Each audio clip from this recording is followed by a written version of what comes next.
Welcome back to the deep dive. We took the source material you sent us, a great lesson for English learners, and we're here to pull out the most valuable, actionable bits you can use right away. Today, we are diving deep into how to talk about your motivation. And it sounds so simple, right? But the real challenge, and the source material points this out straight away, is getting past those really basic answers. Oh, yeah. The ones like, I like English. Exactly. Or, it is good for my job. I mean, that doesn't really tell anyone anything about the why or the what that actually drives you. Right. And you can just picture that moment maybe in a conversation or even worse, a job interview when someone asks, so why are you pursuing this? And you just freeze up. You freeze Yeah. because you don't have the specific words to, explain that inner engine. We want to give you the tools to talk about that with real confidence. So our mission today is really laser focused. We're cutting through all the fluff and just extracting 8 essential tools from this lesson. 8 tools. What are they? 4 really powerful vocabulary words and 4 super versatile phrases. Think of it as your shortcut to sounding more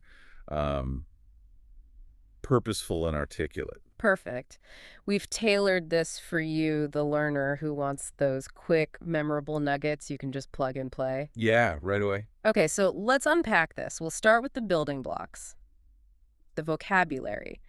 And these 4 words, they aren't just synonyms, are they? They're more like distinct categories. That distinction is so critical because choosing the right word immediately signals the type of motivation you're talking about. Is it internal, external? Is it about a target or just raw energy? It changes the whole tone. Completely. Okay, let's hit the first one, probably the one everyone knows, passion. Right. So passion is defined as something you just deeply care about, something you love doing. It's that internal fuel. So it's rewarding on its own. You're not doing it for a prize. Exactly. You do it because the act itself brings you joy. And the example is perfect. I have a passion for learning new languages. But I have a question. What if I just say, I really like learning English? Does saying passion actually, elevate that? It elevates it dramatically. Saying you like something feels a bit passive, Okay. but saying you have a passion for it, that implies dedication, emotional investment. It tells the listener this is a core part of who you are. It's definitely the strongest word for that heartfelt internal motivation. That's a great distinction. Okay, shifting gears. The next word in the source is inspiration. This feels like it's coming from the outside, right? Exactly. Inspiration shifts the focus outward. It's about something or someone that makes you want to take action. It's the external spark. A catalyst. That's the perfect word for it. When you see someone else succeed or embody something you want, Yeah. and that generates your energy. The source gives a great personal example. My teacher is my inspiration for learning English every day. It makes it so tangible. And it humanizes your journey. In a work setting, you could say, my inspiration comes from seeing how our company broke into new markets. It ties your learning to a real success story. I like that. Okay, moving to the third word. This one feels very structured, very forward-looking. Goal. A goal is concrete, a specific aim or a target. This is the destination you're trying to reach. So when you use goal, you're talking about plans, objectives. Measurability, yeah. The example is, my goal is to speak English fluently by the end of the year. Super clear, actionable. But here's where I get a bit confused about the fourth word, drive. If goal is the target, where does drive fit in?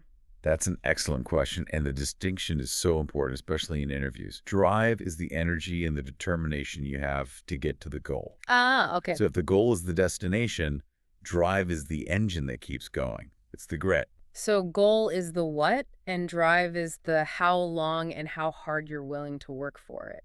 Precisely. And the example for drive is really telling. I have a strong drive to improve my career by speaking better English. See how it connects that persistent effort to an outcome. Yeah.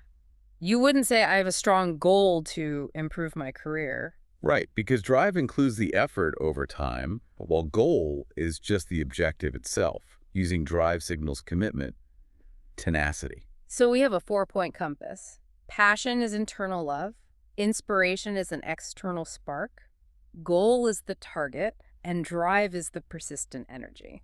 And if you understand those nuances, you can pick the exact right word for any context, formal or informal. It just changes the quality of your communication. Here's where it gets, for me, really interesting. We're moving from the words to the 4 actionable phrases from the source. These are the sentence structures that make it all sound natural. Yes, these are the templates. And they're key because they reduce the mental load of trying to build a perfect sentence from scratch. You just plug in your reason, and the structure does the heavy lifting. Let's start with phrase number 1. What motivates me is... Okay, so you use this one when you want to talk about the source of your motivation. the thing itself. Right. The example is simple. Learning new things every day. It's direct, it's concise, it sets the context immediately. I like that. It's a very active way to start. Okay, phrase 2 is great for showing a deeper purpose. I'm driven by. And the example is pretty powerful. The desire to help others and make a difference. That's right. The tip here is that this phrase is perfect when your motivation comes from a deep sense of purpose, a value system.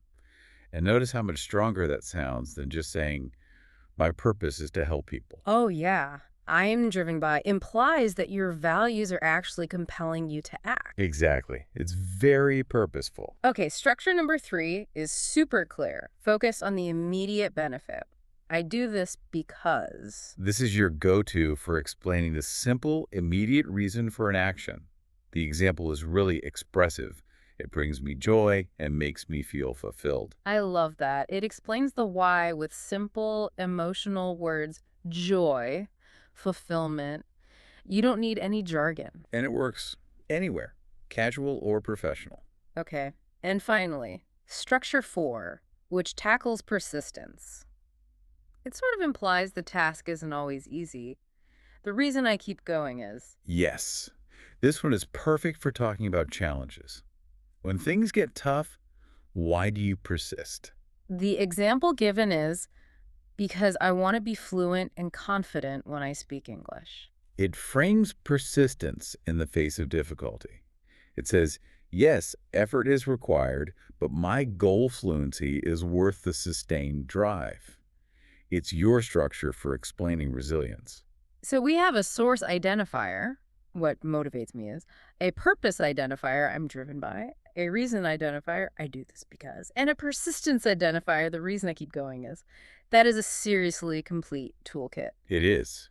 It's ready to use. Okay, now that you've heard these 4 structures, we're going to borrow a technique directly from the source material.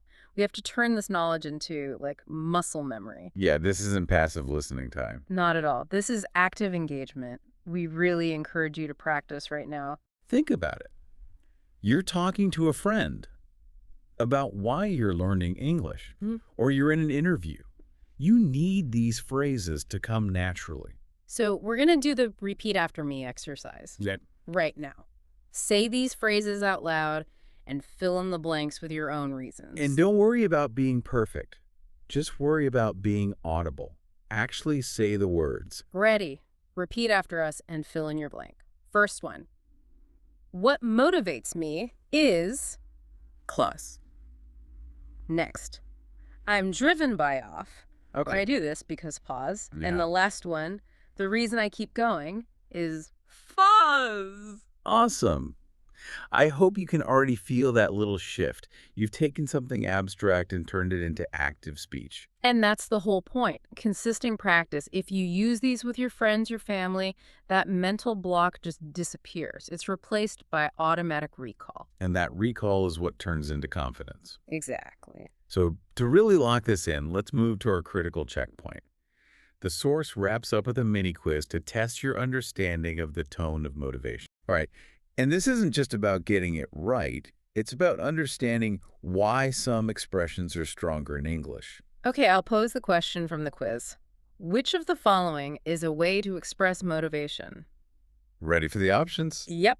Option A, I do this because it's fun. Hmm. Option B, I'm motivated by happiness. And option C, the reason I keep going is because it's hard. Okay, so let's break this down. The two clear winners first. A, B. A and B, absolutely. They're perfectly aligned with the structures and the positive tone we've been talking about. Hmm. A uses I do this because to focus on fun, that immediate satisfaction. Right. And B uses I'm motivated by, which is a variation of our driven by phrase, to link it to happiness. Both clear, positive, and standard. Okay, now for the tricky one. Option C. The reason I keep going is because it's hard. It uses one of our power phrases, but the ending, it feels a little off. It feels very off, and this is where the deeper lesson is. In English, when we're talking about motivation, we almost always pair persistence with the positive goal, not the difficulty itself. Ah, I see. You don't usually do something because it's hard. You do it in spite of the difficulty, because the reward, the goal, is worth the effort. So the problem isn't the structure, it's the lack of a positive purpose at the end. Exactly. If you were to rewrite C to sound more natural, you'd say something like, the reason I keep going, even though it's hard, because I know fluency will be worth it. That makes so much more sense. The source wants to help you sound confident, and confidence is projected through that positive, goal-oriented language. So A and B are just much clearer expressions. That analysis is so valuable, it turns a simple quiz into a real lesson on communication. Mm-hmm. So, what does this all mean? We started with the simple challenge of getting past basic answers, and we ended with an 8-piece communication toolkit. We can now talk about not just what we're doing, but the nuanced why. And that fluency comes directly from practicing these structures. You have the words passion, inspiration, goal, drive, and you have the 4 phrases to use them instantly. The lesson is don't be afraid to speak up. Use them. That consistent practice really is the key. If you internalize these, your ability to describe your own journey just skyrockets. Which brings us to our final thought for you. If fluency really depends on consistent practice and finding your drive, how will you actually track your progress towards your specific goal? I mean, actually use these phrases for yourself. Use them not just in conversation, but for self-reflection. Ask yourself every morning, okay, what motivates me today? Yeah. And then use this powerful vocabulary to answer that question and keep pushing forward. Keep practicing, keep talking, and we will catch you on the next deep dive.